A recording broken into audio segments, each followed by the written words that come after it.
were sitting in the waiting room wanting to see her when she came back from ICU. So she had diverticulitis, which they were kind of watching, but it perforated her bowel. And then we had to have surgery, because if you know, that can be pretty dangerous. So she is still pretty loopy. Not as much pain today as yesterday, but still, I don't know, all of her cognitive stuff really isn't where I want it to be yet. So we're still working on that, but she got her tube out of her nose this morning, and now she can have food again, which she's been begging me for food for 2 days, so thank you. I'm really glad about that. She obviously didn't eat much because her tummy is very tiny now, because she hasn't eaten anything. So thank you all so much for asking about her and sending your well wishes and prayers to a stranger that you never even seen before. If you follow me on Instagram, which I think some of you have, you could see her picture and just I tend to update there a little bit more than YouTube, because I know you don't all care about YouTube. Oh, good Lord. My mom, you're here for the videos, you're not here for my mom, is what I'm trying to say. Anyway, I have filmed this video. I think this will be time number 3. I was trying to film on Monday night, and I was there was so much stuff going through my brain that I couldn't focus. The dog wouldn't chill out, Sean wouldn't shut up, so he's at work, she's asleep, and we're gonna try. So today we're gonna talk about Heather Elvis and her case. So I'm pretty sure that I know who did it, but she's never been found. She's been missing since 2013. I'll tell you about the case, and then we'll talk a little bit about kind of what I think. So, Heather, she's beautiful. I found the most beautiful pictures of her while I researched this case. She has a couple of identifying tattoos that I'm just going to tell you about briefly. She has a sea turtle on her torso, and she has like a rose and a compass on her arm. So, a left arm. So those are some pretty identifiable tattoos if you see her or anyone that resembles her or anything like that. She is missing from Myrtle Beach, South Carolina. She was born on June 24th, 1993. She graduated from St. James High School, and when she disappeared, she had 2 waitressing jobs. She worked at a bar called the Tilted Kilt. It was a pub and eatery, obviously sort of Celtic themed, and she had been offered a job as a makeup artist, and she was due to start the week of Christmas, so like a week after she disappeared. According to her loved ones, prior to her disappearance, she lived the life of an ordinary young woman, very active on social media, and she had many friends. So when she worked at the Tilted Kilt, she met their maintenance man named Sydney. Apparently this guy was kind of a ladies' man. He was, always flirted with the girls and stuff. And I guess they flirted back. At one point, the manager of the bar, wrote on the dry erase board, "Ladies, don't flirt with a maintenance man, he's married." He, I guess, took a liking to Heather. And when he wasn't working, he would bring her coffee and bagels. And, friends had testified that he talked about Heather becoming a nanny for his children. That's kind of weird, but we'll get there. So Heather, I guess, started to express doubts about their relationship sometime, in September. She tweeted, "Once upon a time, an angel and a devil fell in love, and it did not end well." In November of that year, she retweeted a tweet from Daniel Tosh, the comedian, and it said, "Hey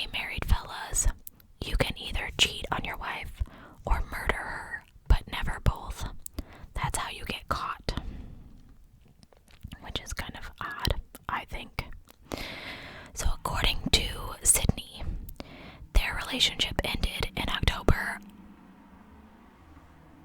Why do people have to drive like idiots? Like, I live on a slow street, so people like to gun it and drive down it because nobody ever does. It drives me crazy. Anyway, so his wife found out about his affair, which, as we get further into this, you'll kind of wonder the same thing I'm wondering, I bet. Apparently, when Sydney's wife, Tammy, learned about the relationship, she called Heather on the phone and said, "You're going to end it with my husband." And then she put Sydney on the phone and listened while he broke off their relationship. But after that, Tammy started to text Heather, threatening her, saying that she was about to get her butt kicked and that, you can tell me where you are right now or I'll find out another way, and that way won't turn out so great for you. This is your only chance. I've had my husband followed since 2012. It's best that you call back and speak to me, which I wouldn't have called back to speak with her either. Heather, being young and probably tired of it, she responded a little sassily, which I definitely have that. And she said, "I think you are a little obsessed with me. I'm no one you need to worry about anymore." Which she was right, and they broke it off, so I don't know why Tammy wouldn't just let it go. So Heather's coworkers also said that they thought she might have been pregnant, but that they didn't have any proof. I saw a picture of her in her tilted kilt uniform. It was literally Britney Spears in the "Hit Me Baby One More Time" video, like knotted button up tiny little schoolgirl shirt, so you could see that sea turtle tattoo. She was skinny, 110 pounds, skinny. So her coworkers said that she started to put on weight around her hip and belly area. Usually I would just say maybe the girl likes to eat. I do, that's why I'm so fluffy. But on the night that Heather disappeared, a surveillance video showed Sydney at Walmart buying a pregnancy test. And a few minutes later, another surveillance video showed Sydney calling Heather from a payphone because his wife had taken his cell phone, apparently. So the night that Heather went missing, she was trying to move on. They'd been broken up for a while. She had met someone new. She actually went on a date with this new guy the night that she went missing. And according to her friend, Bree was her roommate, it went really well. They went on the date. He was, I believe she actually sent her dad a picture of her learning to drive this man's stick shifter manual car, and the dad said that she looked really, looked like she was in a great mood and things like that. So after the date, she called her friend and they chit-chatted a little bit, and I guess she was headed towards home when she got the phone call from Sydney. So she called the roommate back and said that he had called her and that he wanted to meet with her, and said that he left his wife and he wanted to see her and that he missed her. So it's 3 o'clock in the morning by this point. Now I know when you're young, obviously 3 o'clock, okay, no, I would have gone home and gone to bed and been like, okay, you can see me tomorrow. If you left your wife, like, we're not in a hurry, like, I don't know, that's just me. I haven't until this week seen 3 o'clock in the morning in a really long time, and I'm not really a fan of it now. Anyway, so of course, when the police talked to Sydney, he gave a completely different story.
officer to investigate the car.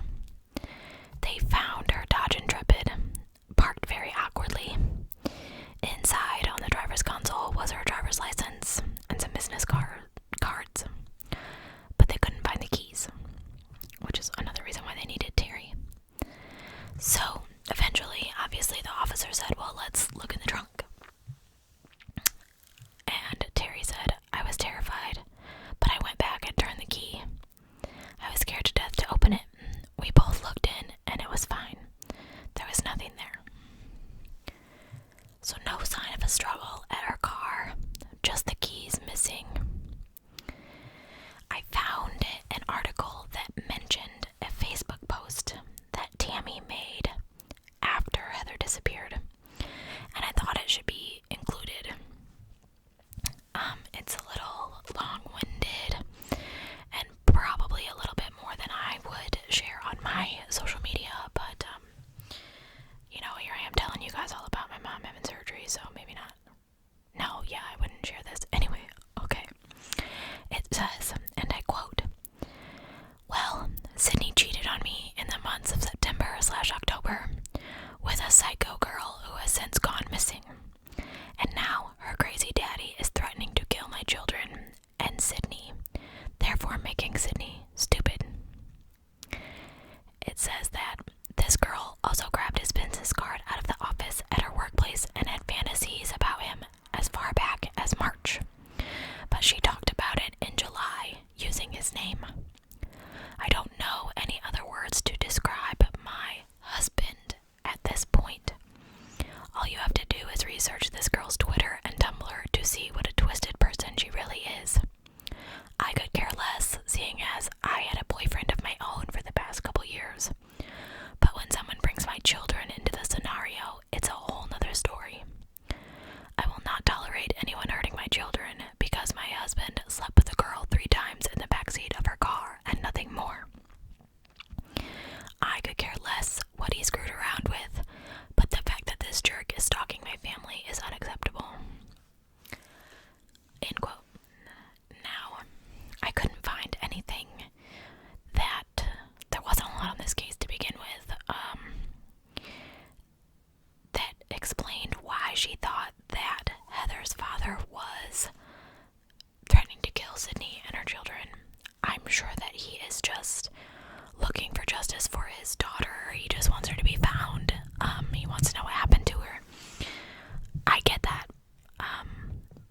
But I feel like that was a little elaborate to be posted on Facebook. Like, nobody needs to know allegedly how many times they slept together or whatever.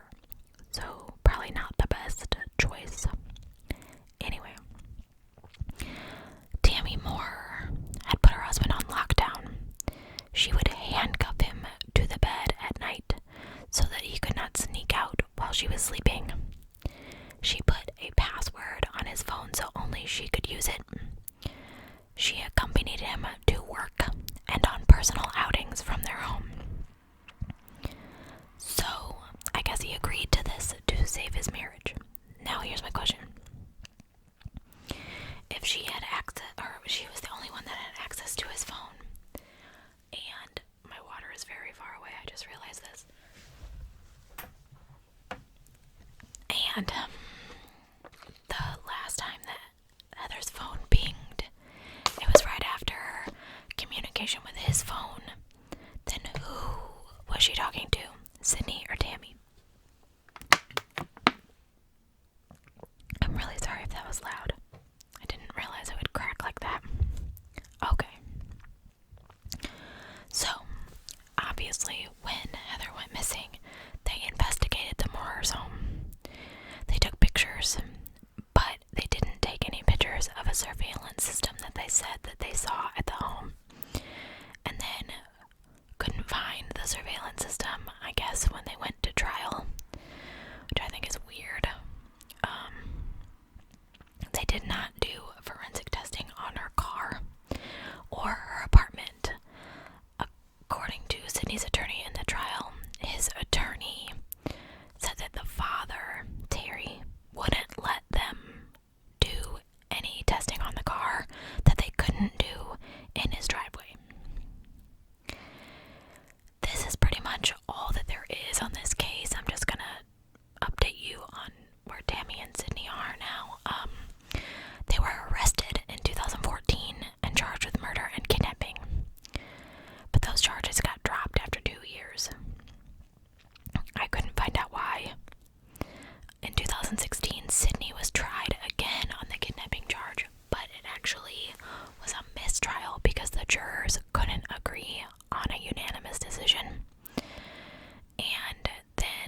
goes missing. Like, you have to have more than that, but they definitely have not released it to the press.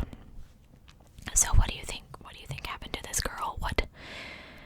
I mean, I assume, but couldn't find anything. Like, she was found, her car was found at a boat landing. So, water.